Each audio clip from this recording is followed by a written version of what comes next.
ओम शांति। आज 18 मार्च 2023 के बाबा के अनमोल मधुर महावाक्य सुनेंगे। आज की मुरली में बाबा कहे, तुम बच्चों का फर्ज है कि सभी मनुष्य आत्माओं को बाप का सत्य परिचय देना। क्यों सत्य परिचय देना है? ताकि उनकी बुद्धि से सर्वव्यापी की बात सहजता से खत्म हो जाए। दूसरी बात बाबा कहे, ये भी तुम बच्चों का फर्ज है कि तुम सबको पुण्य आत्मा बनाने वाला तथा पाप आत्मा बनाने वाले का भी परिचय दो, ताकि मनुष्य समझे कि पाप कराने वाला रावण है और कोई नहीं। उसके संग में ही हम पाप कर्म करना सीखे हैं। परमात्मा के संग में हम सदा श्रेष्ठ कर्म करते रहे।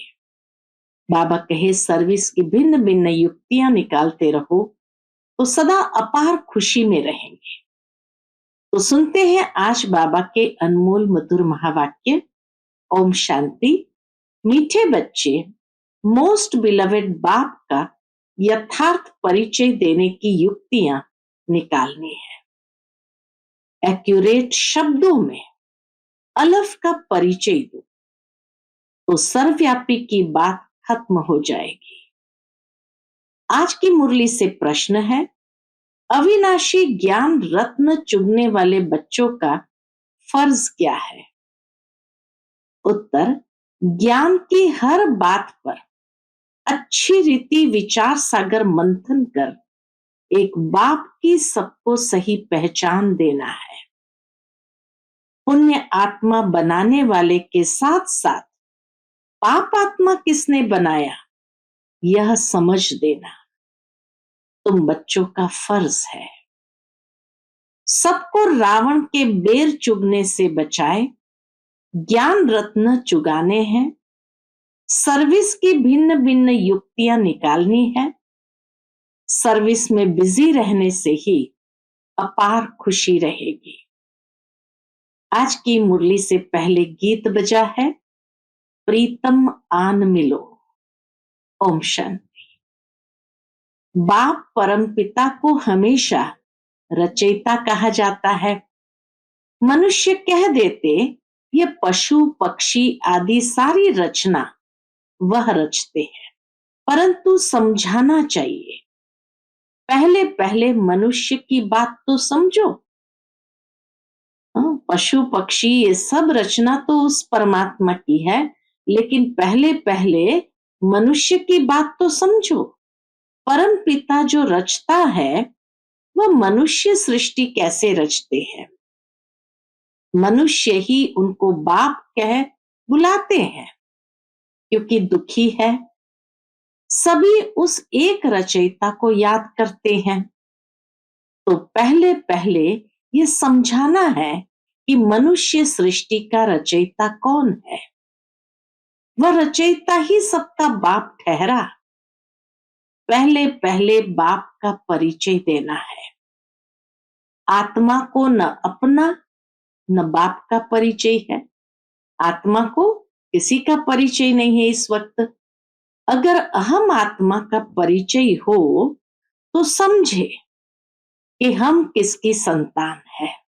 हम परमपिता परमात्मा की संतान है। वह बाप रचयिता है, तो जरूर पहले पहले मनुष्य सृष्टि रचते होंगे। वह नई रचना अथवा स्वर्ग होगी। परमात्मा की नई रचना हमेशा सुंदर होगी, स्वर्ग होगी। बाप जरूर स्वर्ग ही रचेंगे। बाप दुख के लिए रचना रचे, ये हो ही नहीं सकता। जबकि हम उस बाप के बच्चे हैं। जो बाप स्वर्ग रचता है तो हम भी वहां होने चाहिए, क्या परमधाम में होने चाहिए। परंतु हमको यहाँ पाठ बजाने आना पड़ता है। यह है विचार सागर मंथन करने की युक्तियां। सिखाते हैं बाबा कैसे विचार सागर मंथन करना होता है। जितना समय मिले तो यही विचार सागर मंथन करना है।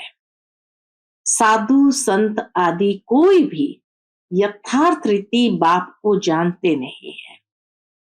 रचयिता जरूर स्वर्ग ही रचेंगे, तो फिर सब आत्माएं निर्वाण धाम में होनी चाहिए। वह निर्वाण धाम है हम आत्माओं का घर। बाबा कहे वह निर्वाण धाम है हम सब आत्माओं का घर, जहां बाप भी रहते हैं। तुम बच्चों को बेहद के बाप से बुद्धि योग जोड़ने लिए मेहनत करनी पड़ती है। योग न होने के कारण ही फिर मनुष्य से पाप होते हैं या धारणा नहीं हो सकती है। बाप को याद नहीं करते। भगवान तो एक ही है, वह है मोस्ट बिलवेड, स्वर्ग का रचयिता। वहां बहुत सुख है, स्वर्ग में बहुत सुख है। यहाँ दुख होने के कारण ही भगवान को याद करते हैं। बाप बच्चों को सुख के लिए ही जन्म देते हैं। सतयुग त्रेता को कहा ही जाता है सुखधाम। अभी है कलयुग, इसके बाद फिर सतयुग आना है। तो जरूर बाप को भी आना चाहिए। ऐसे ऐसे विचार सागर मंथन कर फिर कोई को बैठ समझाना चाहिए। बाबा कहे ऐसे ऐसे विचार सागर मंथन कर फिर कोई को बैठ समझाना चाहिए। यहाँ तुमको बाप का परिचय मिलता है। किसके द्वारा? बाप द्वारा। मनुष्य उस मोस्ट बिलवेड बाप को जानते नहीं। बाप को जानते ही नहीं तो अपने को उसके बच्चे भी समझते नहीं। हमने बाप को जाना है तो उनको याद करते हैं। वह बेहद का बाप है सभी आत्माओं का। परमात्मा बेहद का बाप है सभी आत्माओं का। वह निराकार इस साकार प्रजापिता द्वारा रचना रचते हैं। प्रजापिता ब्रह्मा है, ब्राह्मण ब्राह्मणिया भी है। जरूर प्रजापिता ब्रह्मा का बाप कौन होगा? परम पिता ही होगा, जिसको क्रिएटर कहा जाता है। कोई भी आते हैं तो पहले पहले बाप का परिचय देना है। मुख्य बाबा आज फोकस कर रहे हैं कि हमें बाप का परिचय जरूर देना है।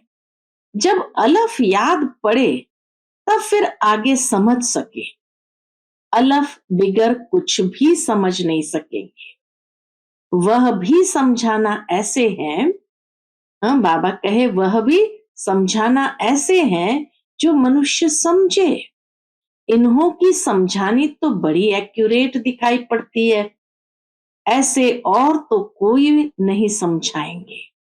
ये महसूस करे, ऐसे और तो कोई नहीं समझाएंगे कि वह बेहद का बाप स्वर्ग का रचयिता है। जरूर नर्क का भी रचयिता कोई होगा। पावन बनाने वाला एक बाप है तो जरूर पतित बनाने वाला भी कोई एक होगा। यह अच्छी रीति समझाना है। बाप कौन है जिसको हम याद करते हैं? रावण को तो याद नहीं करेंगे। मनुष्य तो न पावन बनाने वाले राम परमात्मा को जानते, न पतित बनाने वाले रावण को जानते हैं। बिल्कुल ही अनजान है। बाबा कहे बिल्कुल ही अज्ञानता में है, अनजान है। फॉर्म भराने समय भी पहले बाप का परिचय देना है। तुम्हारी आत्मा का बाप कौन है? ये प्रश्न और कोई पूछ न सके। आत्मा तो हर एक मनुष्य में है। जीव आत्मा, पाप आत्मा, पुण्य आत्मा कहा जाता है ना। पुण्य आत्मा तो बाप ही बनाते हैं। फिर इनको पाप आत्मा कौन बनाते हैं? यह जरूर समझाना पड़े। बाप जो स्वर्ग का रचयिता है, जिसके हम सभी बच्चे हैं, उनको तुम जानते हो। वह तो जरूर पावन दुनिया ही रचेंगे ना। बाबा कहे लोगों को कहना चाहिए वह तो जरूर पावन दुनिया ही रचते होंगे, अभी है पतित दुनिया, इसलिए मनुष्य गाते भी है, हे पतित पावन आओ। इतने सब पतित मनुष्य को पावन कौन बनाए? सर्वव्यापी है, फिर तो यह बात नहीं उठती कि परम पिता परमात्मा आओ। सर्वव्यापी है, फिर तो उसको याद करने की भी दरकार नहीं। अभी हम आपको बहुत अच्छी राय देते हैं। ब्रह्मा की राय तो मशहूर है ना, हम ब्रह्मा मुख वंशावली ब्राह्मण ब्राह्मणियां हैं। ब्रह्मा को भी राय देने वाला जरूर ऊंच होगा। ब्रह्मा वल्द परमपिता परमात्मा शिव, वह है आत्माओं का पिता, वह है प्रजापिता। दोनों का अंतर भी स्पष्ट करना है। वह है आत्माओं का पिता, वह है प्रजापिता। तुम बच्चे सर्विस के लिए ऐसे ऐसे विचार सागर मंथन करेंगे तो तुमको बहुत खुशी रहेगी। कोई आए तो उनको ज्ञान रत्न देने हैं। बाप आकर अविनाशी ज्ञान रत्न चुगाते हैं, जिससे हम विश्व का मालिक बनते हैं। फिर रावण आकर बेर चुगाते हैं, परमात्मा आकर हमें ज्ञान रत्न चुगाते हैं, जिससे हम विश्व का मालिक बनते। फिर रावण आकर बेर चुगाते हैं। शिव का चित्र, देवताओं के चित्र सब पत्थर के ही है। पत्थर को पूजते पूजते पत्थर बुद्धि बन जाते हैं। शिव का भी पत्थर का चित्र है। जरूर कोई समय शिव बाबा चैतन्य में आकर पढ़ाते होंगे। प्रजापिता ब्रह्मा भी होगा, ब्रह्मा कुमारी सरस्वती भी होगी। अब प्रैक्टिकल में है, इनके लिए गायन है सबकी मनोकामना पूरी करने वाली, अविनाशी ज्ञान रत्न दान करने वाली गॉडेस ऑफ नॉलेज। उन्होंने फिर सरस्वती को बैंजो दे दिया है। बाबा कहे उन्होंने फिर सरस्वती को बैंजो दे दिया है। ये सब बातें बुद्धि में आनी चाहिए। जिसको भाषण करना है तो क्या करेंगे? तो विचार सागर मंथन करना होता है। पहले भाषण लिख रिफाइन करना चाहिए। बड़े बड़े स्पीकर्स जो होते हैं वह बहुत खबरदारी से बोलते हैं, बिल्कुल एक्यूरेट सुनाते हैं। जरा भी हिचका तो आबरू यानी इज्जत चली जाएगी। जरा भी अगर भाषण करते समय हिचका तो बाबा कहे इज्जत ही चली जाएगी। पहले से ही पूरी प्रैक्टिस करते हैं। यहां भी इतना बुद्धि में रहना चाहिए जो किसको बाप का परिचय दे सको। सर्विस करनी है। विकारी गुरुओं की जंजीर में बहुत फंसे हुए हैं। बाबा कहे मनुष्य विकारी गुरुओं की जंजीरों में बहुत फंसे हुए हैं। वह कोई की सदगति तो कर नहीं सकते। पतित पावन निराकार भगवान को ही कहा जाता है। सर्वव्यापी के ज्ञान से तो कोई की सदगति हुई नहीं है। पतित पावन है एक शिव बाबा, उनको रुद्र भी कहा जाता है।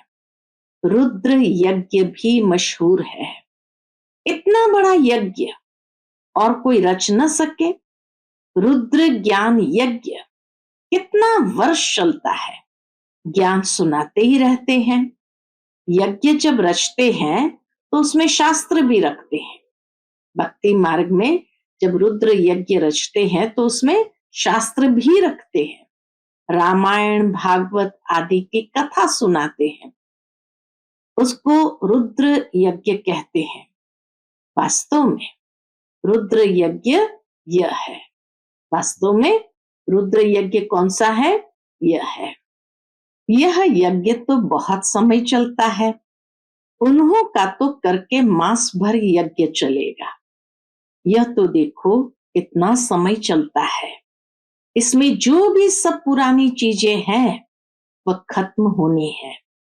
यह सारी पुरानी दुनिया इसमें भस्म होनी है। कितना बड़ा यज्ञ है, ख्याल तो करो। जब सबके शरीर स्वाहा हो तब सभी आत्माएं वापस परमधाम जाए। जब तक बाप न आए तो पतित से पावन कैसे बने? माया की जंजीरों से लिबरेट कौन करे? कोई तो होना चाहिए ना। इसलिए खुद मालिक ही आते हैं, ऐसे नहीं सर्वव्यापी हो बैठकर ज्ञान देते हैं। वह तो आते हैं, परमात्मा तो आते हैं। हम उनकी संतान पौत्रे हैं। वास्तव में हो तुम भी। ऐसे समझाना चाहिए कि वास्तव में हो तुम भी। अब वह बाप आया हुआ है, अपना परिचय दे रहा है। स्वर्ग की स्थापना हो रही है। हम हैं राजयोग ऋषि, वह है हठयोग ऋषि। इस पर शायद एक कहानी भी सुनाते हैं कि फलाने ऋषि का वजन भारी है या राज ऋषि का वजन भारी है। वह है सब भक्ति मार्ग की बातें और यह है ज्ञान मार्ग। भक्ति और ज्ञान के तराजू की कुछ कथा है। एक तरफ है सब भक्ति के शास्त्र, दूसरे तरफ है एक ज्ञान की गीता। तो भारी एक गीता हो जाती है। गीता है राज ऋषियों की। हठ योगियों के लिए तो बहुत शास्त्र है। एक तरफ वह सब डालो, दूसरे तरफ गीता डालो। बाबा भी कितना गीता का इंपॉर्टेंस बताते हैं। वास्तव में वह भी कोई हमारी है नहीं, हमारी तो है ज्ञान की बात। गीता का भगवान आता ही है सदगति करने के लिए। तो बच्चों की बुद्धि में यह सब रहना चाहिए। फिर कोई समझे ना समझे, फिर बाबा कहे कोई समझे ना समझे, अपना फर्ज है हर एक को समझाना। मौत के समय सभी की आंखें खुलेगी।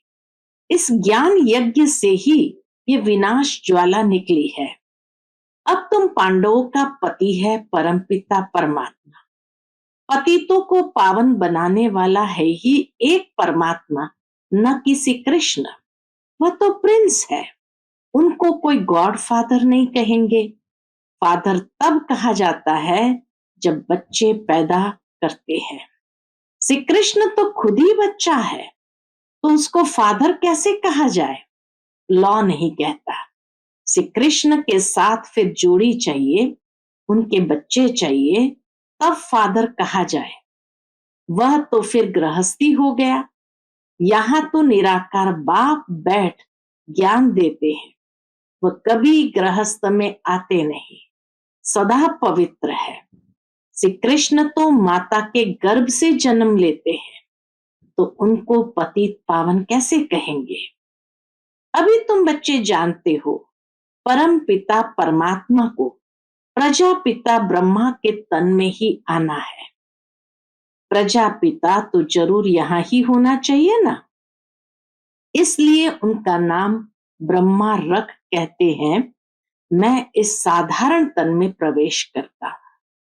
यह 84 जन्म भोग अभी अंतिम जन्म में है और वानप्रस्थ अवस्था में पूरा अनुभवी रथ है। अर्जुन के लिए भी कहते हैं ना, बहुत गुरु किए थे, शास्त्र आदि पढ़े थे, तो समझाना भी ऐसे चाहिए। प्रजापिता ब्रह्मा का नाम कभी सुना है? ब्रह्मा है तो जरूर पहले ब्राह्मण चाहिए। वर्ण भी मुख्य है। चक्र में भी वर्ण दिखाते हैं, चक्र में भी वर्ण दिखाते हैं। ब्राह्मण कुल है सबसे छोटा। उन्हों के ज्ञान लेने का समय भी थोड़ा है। कितने थोड़े ब्राह्मण हैं, फिर उनसे जास्ती देवताएं, उनसे जास्ती क्षत्रिय, उनसे जास्ती वैश्य शूद्र। तो तुम ब्राह्मण कितने थोड़े हो। इन थोड़ों में भी वह बहुत थोड़े हैं। उन थोड़ों में भी बहुत थोड़े हैं जिनको सदैव खुशी का पारा चढ़ा रहता है। बाप ने समझाया है, खुशी का पारा चढ़ेगा कब? अमृत वेले। दिन को और रात को वायुमंडल बहुत गंदा रहता है, उस समय याद मुश्किल रहती है। अमृत वेले का समय गाया हुआ है, उसी समय सभी आत्माएं थक कर शरीर से डिटैच होकर सो जाती है। वह है शुभ मुहूर्त। यूं तो बाप की याद चलते फिरते दिल में रहनी चाहिए, बाकी हट से एक जगह बैठ याद करेंगे तो ठहरेगी नहीं। ऋषि मुनि भक्त लोग भी अमृत वेले उठ कीर्तन आदि करते हैं, क्योंकि उस समय शुद्ध वायुमंडल रहता है। तो कोई भी आए, उनको समझाना है कि हम पढ़ रहे हैं। इसमें कोई अंधश्रद्धा की तो बात ही नहीं।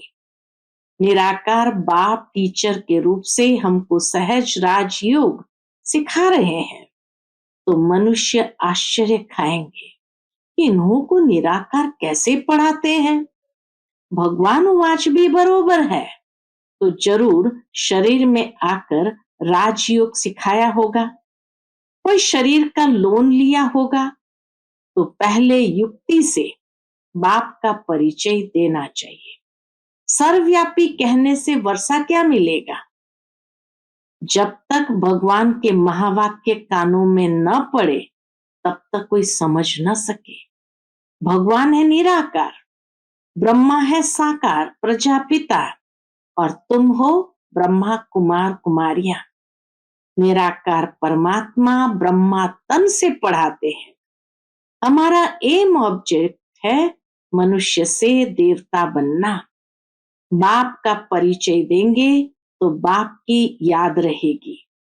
कोई कोई लिखते हैं भगवान निराकार है, तो उनको समझाना चाहिए। कोई फिर लिखते हैं कि हम जानते ही नहीं। अरे तुम बाप को नहीं जानते हो, परम पिता परमात्मा कहते हो, तो जरूर कोई तो होगा ना। बच्चे तो जानते हैं हम परम पिता परमात्मा से भविष्य जन्म जन्मांतर के लिए आजीविका प्राप्त करते हैं। इसमें जो विघ्न डालते हैं, उन पर कितना पाप चढ़ता होगा। सो भी समझकर विघ्न डालते हैं, बेसमझ पर तो कोई दोष नहीं। वह तो सारी दुनिया बेसमझ है। अच्छा, मीठे मीठे सिकिलते बच्चों प्रति माता पिता बाप दादा का याद प्यार, इसके एक एक अक्षर का अर्थ तुम बच्चे जानते हो। पहले पहले माता पिता, फिर बाप दादा। माता पिता उनको कहा जाता जो स्वर्ग का मालिक बनाते, फिर यह हो गए बाप दादा। फिर कहते जगदम्बा। ये बड़ी गुह्य बातें हैं। सबसे गुह्य पहेली यह है, जिसको समझने से मनुष्य को बहुत फायदा हो जाए। फिर कहते हैं सिकिलते, यह है दूसरी पहेली। फिर कहते हैं ब्राह्मण कुल भूषण स्वदर्शन चक्रधारी, यह भी नई पहेली है। एक एक बात में पहेली है। अच्छा, स्वदर्शन चक्रधारी नूरे रत्नों प्रति याद प्यार और गुड मॉर्निंग। रूहानी बाप की रूहानी बच्चों को नमस्ते। हम सब रूहानी बच्चों की रूहानी माता पिता बाप दादा को याद प्यार गुड मॉर्निंग और नमस्ते नमस्ते। शुक्रिया बाबा, शुक्रिया। आज की मुरली से धारणा के लिए मुख्य सार है। पहली पॉइंट, अमृत वेले के शुभ मुहूर्त में बाप को बहुत प्यार से याद कर खुशी का पारा चढ़ाना है। चलते फिरते भी याद का अभ्यास करना है। दूसरी पॉइंट, पाप कर्मों से बचने व ज्ञान की अच्छी धारणा करने के लिए एक बाप से बुद्धि योग जोड़ने की मेहनत करनी है। आज का बाप दादा का मधुर वरदान हम बच्चों के प्रति है, बिंदु रूप में स्थित रहे, सार युक्त योग युक्त युक्ति युक्त स्वरूप का अनुभव करने वाले सदा समर्थ भव। बिंदु रूप में स्थित रहे, सार युक्त योग युक्त युक्ति युक्त स्वरूप का अनुभव करने वाले सदा समर्थ भव। क्वेश्चन मार्क के टेढ़े रास्ते पर जाने के बजाय हर बात में बिंदी लगाओ, बिंदु रूप में स्थित हो जाओ तो सार युक्त, योग युक्त, युक्ति युक्त स्वरूप का अनुभव करेंगे। स्मृति, बोल और कर्म सब समर्थ हो जाएंगे। बिना बिंदु बने विस्तार में गए तो क्यों क्या के व्यर्थ बोल व कर्म में समय और शक्तियां व्यर्थ गंवा देंगे, क्योंकि जंगल से निकलना पड़ेगा। इसलिए बिंदु रूप में स्थित रहे सर्व कर्मेंद्रिय को ऑर्डर प्रमाण चलाओ। आज का स्लोगन है, बाबा शब्द की डायमंड चाबी साथ रहे तो सर्व खजानों की अनुभूति होती रहेगी। बाबा शब्द की डायमंड चाबी साथ रहे तो सर्व खजानों की अनुभूति होती रहेगी। अच्छा, Om Shanti. Click here to like, subscribe and press the bell icon to stay updated with our latest videos.